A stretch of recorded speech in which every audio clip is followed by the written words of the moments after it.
Assalamualaikum warahmatullahi wabarakatuh. Selamat datang kembali. Di video kali ini saya akan mencoba mengkonfigurasikan bagaimana cara konfigurasi DHCP server ya. Jadi seperti kita tahu bahwa pengalamatan untuk menyeting IP pada klien itu ada dua cara, yaitu dengan cara statik atau bisa dibilang manual, ada juga secara DHCP ya atau otomatis.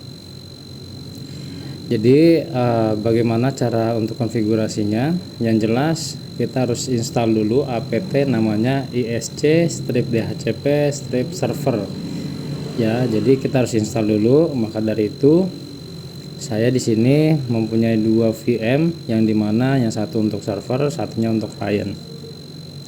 Jadi kita lebih banyaknya untuk konfigurasi di dalam server, lalu nanti kita cek gitu ya outputnya apa yang menampilkan di dalam klien.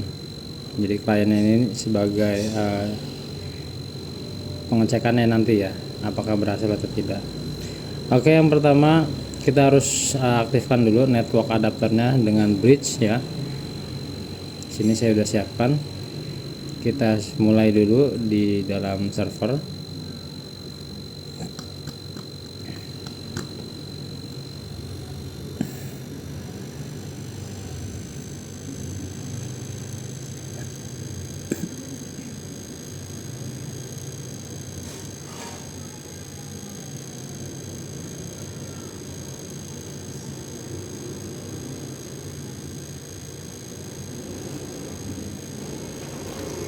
Oke, di sini kita masuk sebagai root, terus passwordnya kita masukin. Oke, kalau sudah kita coba di sini cek IP dulu deh. Di sini IP-nya 192.168.1.105, dimana saya pengennya itu nanti untuk di server itu 1.2 dan nanti kliennya itu 1.3 sampai selanjutnya gitu ya, biasanya sampai 1.100 gitu. Jadi yang pertama yang jelas ya, kita coba ganti dulu IP yang kita mau setting ya, dengan cara di sini nano etc network interface. Oke, di sini tertulisnya adalah dia statik langsung ya gitu. Jadi emang ini konfigurasi yang sebelumnya, jadi belum saya ganti. Maka di sini coba saya ganti statiknya. Di sini saya atur, di sini pengennya 1.2.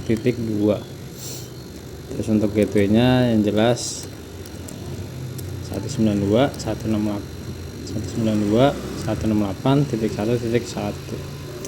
Oke, kalau udah di Ctrl S untuk save, Ctrl X untuk di exit. Nanti scroll ke bawah. Kalau sudah diganti, otomatis kita harus restart ya. Restartnya dengan sistem ctl restart networking atau /etc lagi ini .d lagi networking restart, itu juga bisa. Sini sudah berhasil untuk di restart. Kita coba cek IP-nya. Tadi 105 ya kalau nggak salah, sekarang jadi 1.2. Oke, kalau sudah coba kita cek sistem ctl status ya, status dari isc-dhcp server. isc-dhcp server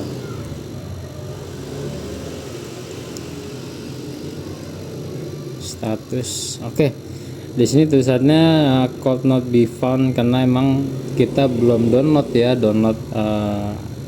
apt installnya gitu. Jadi emang belum ada database di dalam Debian di server ini gitu. Maka kita harus download terlebih dahulu dengan cara apt install isc-dhcp server. Kita yes saja.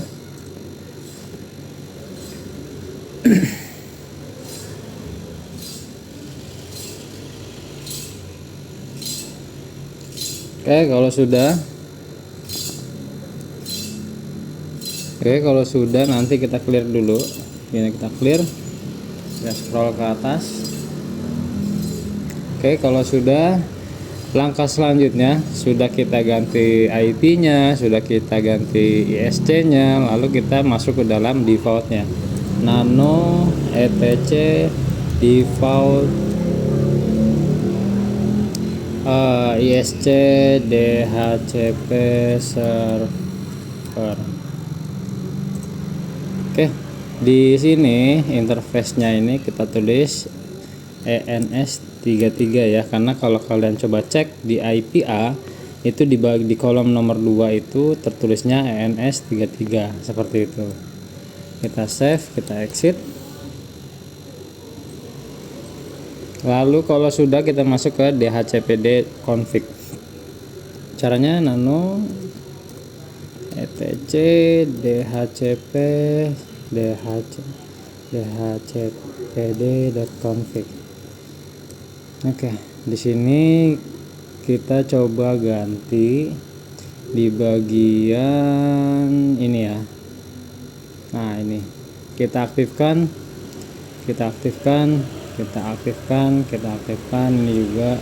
ini juga, dan ini juga. Tinggal subnetnya kita sesuaikan, karena memang saya pakainya 192.168.1.2, jadi di sini subnetnya saya otomatis 192.168.1.0. Untuk netmasknya saya ganti di sini prefixnya 24. Arrange-nya berarti kalau sudah 192.168.1.2 udah pada server, maka pada klien nanti terbacanya pengennya itu 192.168.1.3. Nah, sampai di 192.168.1.100 misalnya. Nah, nanti ORG yang di sini domain name servernya kita tulis 888, spasi 8844. Kalau sudah, di sini anggap saja domain name-nya fandi.com. Routersnya kita sesuaikan. Di server tadi saya tulisnya 1.2 ya, 168.1.2. Nah, ini berarti broadcastnya 192.168.1.255. Kalau sudah seperti ini sudah ya. Nanti di klien harusnya itu terbacanya 1.3, karena memang range-nya itu dari 1.3 sampai 100.100 seperti itu. Kalau udah, kita save ya, kita exit, lalu seperti biasa kita restart dengan sistem CTL. Restart ISC DHCP server. Sudah terrestart. Lalu kita coba cek statusnya. Tadi kan not found ya, jadi memang belum di-download dan belum diatur juga. Nanti kalau sekarang kita cek status, harusnya running ya. Di sini sudah tulisannya running. Maka yang perlu kita coba cek berarti di kliennya gitu. Tahapannya ini sudah selesai. Kita pindah ke klien. Oh ya, sebentar, kita play dulu.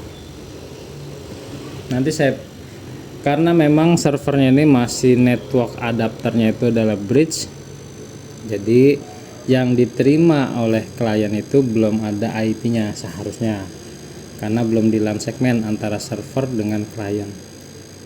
Kita coba tes dulu aja ya, dicek.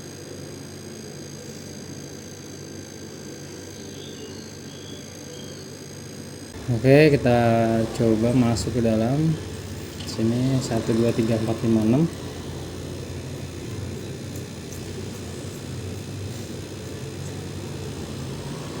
Oke, kita coba di sini, kita lihat IP versi 4-nya. otomatis ya, harus otomatis karena kita mau coba di DHCP kan, bukan statik. Terus di sini terminalnya. Oke, IP A. Kita cek. Di sini belum terlihat kalau IP-nya itu nyambungnya kemana gitu ya. Jadi nanti kalau sudah kita setting di LAN segmen, otomatis dia akan terbaca. Yang saya maksud itu yang 192.168.1.3.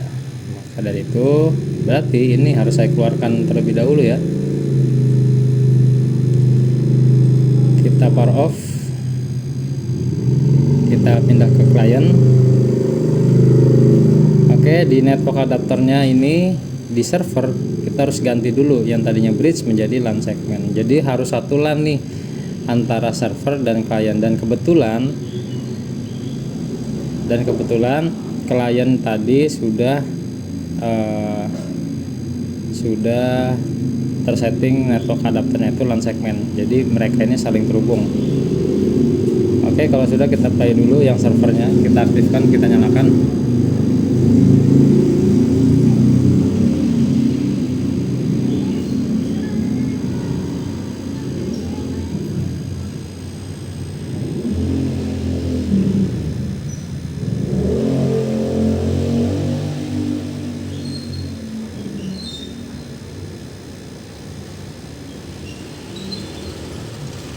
Kita masuk sebagai root, passwordnya jangan lupa,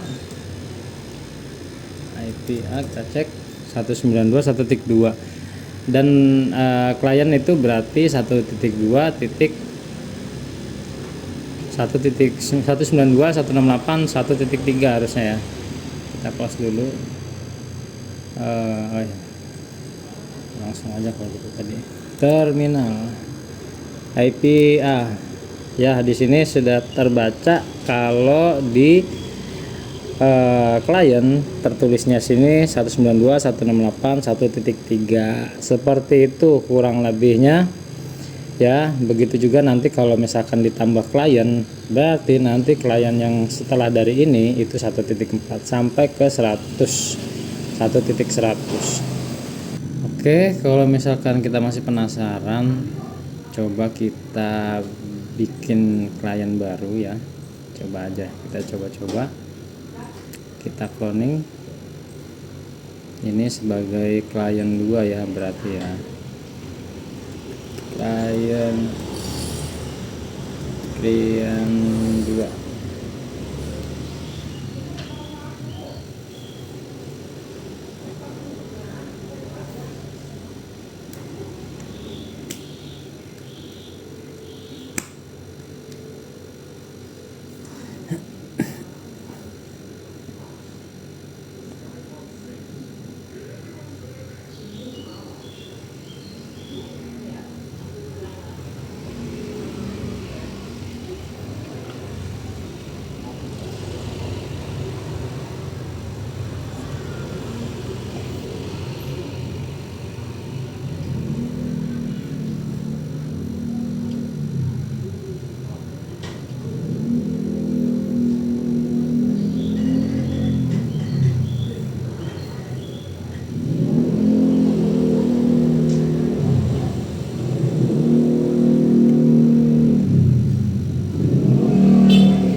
Kalau sudah kita masukkan dalam ini foldernya klien 2, kita coba play ya. Oh, ini saya ganti dulu, maaf.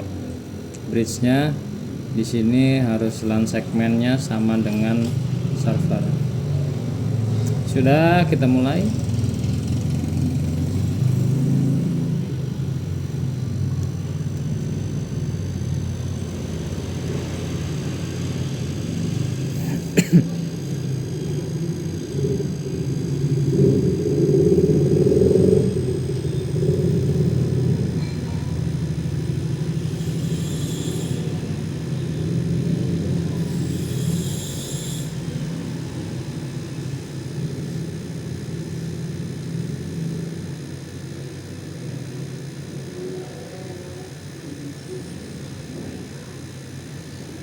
Kita masukkan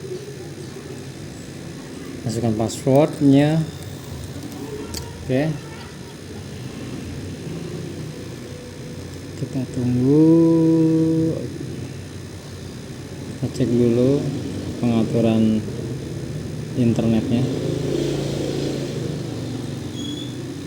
Di sini sudah DHCP. Coba kita cek ya, kita cek terminal.